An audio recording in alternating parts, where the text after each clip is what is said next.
8 years ago, Pam invited us to come and be part of the team. And what we do is, Dave and I do about 200 shows a year, about 30 to 40 of them. We travel with Pam around the US and other places. We had a wonderful opportunity to be in Nigeria and also in South Africa just a couple of months ago, presenting the message that you're going to hear tonight. And one of the things that we realized, and over the years, I have the opportunity, and Pam always jokes about this, I'm actually Pam's boss. I run the company that Pam, so if you want anything to do with Pam, you have to come and see me, okay? Okay, I take all your money. No, but if you're interested in bringing Pam or any of the team, you can come and see me afterwards. But one of the things is that I've seen what her ministry does with kids. Yeah, of course. And we had an amazing 2 events yesterday. But also with parents as well. Dave and I are parents. We sat under her ministry as we were parents as well. And so we hope and pray that tonight you will open your hearts, your eyes, and your mind to the message that she's going to bring. So will you please welcome to the stage Pam Stenzel. Hi, now I'm tall. It's very good.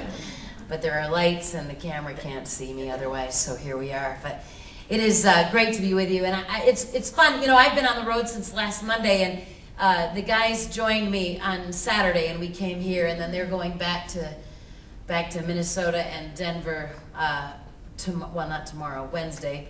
We have some meetings in Washington, D.C. on Wednesday, and then I have to go on to Detroit, and will not see my house until Friday night.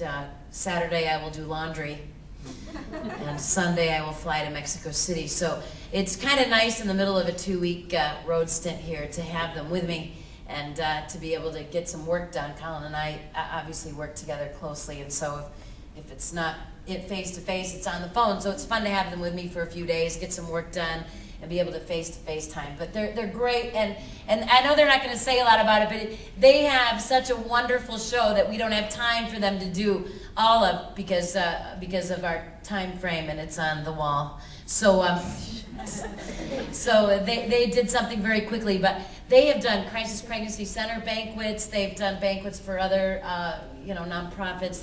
They do a lot Christmas time. They do a lot of corporate fun and just get the staff together and just do some improv and some Christmas kind of theater, and it's a lot of fun. So make sure you keep them in mind. They're changing their name from Mad Dogs and Englishmen to Theater Off the Cuff, January 1st. So you can follow us and them on Facebook and Twitter and keep tabs of what we're doing. I'm not very funny on Twitter, so if you follow me, it's going to be political, so I'm just warning you.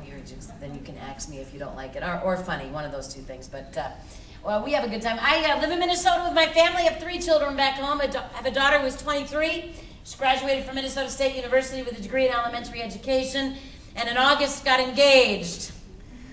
So we are planning. She is planning an August wedding. And I'm kind of insane. I forgot completely what it was like to care about weddings, nor what they take to plan. I think my mother must have planned mine or something, because I don't remember, and I'm not good at it. My daughter is like almost done. I got 3 emails from her today, you know, with all these things she's planning. I'm like, it's November. Can we talk about this in June?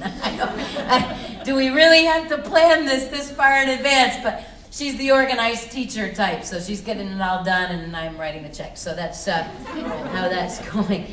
I have a son who's 22, lives up in Duluth, Minnesota, and I have my youngest son is 14 in the 9th grade. So that is the family back home. I am in the midst of 4 more years of being done with all this insanity of parenting teenagers, and I'm looking very forward to that being done. And I understand that parenting is never done. But there is something about, well, even though my daughter's senior year of high school, I cried for like the entire month of May every time I was in front of a high school audience going, girls, I'm talking to you. and there was a lot of stress about dropping my daughter off at the dorms at Minnesota State University. But the reality is there's a little bit of pressure. When my kids are in my home, I have to, that's me, I'm parenting. When you let them go, and hopefully as parents, we did our job in those last few years as we got ready to let our kids go, to give them a little bit of freedom while we watched how they handled it very closely. And if they handled it well, we were then able to give them a little more freedom while we watched, and then gave them a little more and a little more until the time we say, it's yours. I've done what God's called me to do. You are on your own. And I'll be here to care about you and be. But you know, my daughter, the first month at college, she was like, "Why aren't you calling me every weekend, asking me where I am and who I was with and what time I got in?" I said, "Because you don't live here anymore. You come back and live in my house, and I will ask all those questions all over again. But you're not living here. And now you, Kara, have to make the decision about what you're going to do and the choices you're going to make." So the process is going through. I think the first time I filmed on Parents DVD, my kids were like 5 and 11 and 12. It just doesn't give you a lot of credibility. So here we go. I've done it, and I've listened to your kids. I think one of the things I was talking about other stuff is I spend so much time listening to kids, and let me be real honest. My kids won't talk to me. So don't. I mean, my kids are. Mom's talking about sex again. So I had to drag them around the country to conferences to put them in front of other speakers who were amazing, and I was chopped liver to my own children in order to make sure that they got this message, because I am just mom. However, that does not change the fact that I talked a lot about this ad nauseum. In fact, if your teenager has not recently said to you, "You've told me 1,000,000 times," you are not talking enough. Okay, that's my gauge. That's my paycheck. I know, I've told you 1,000,000 times. Thank you.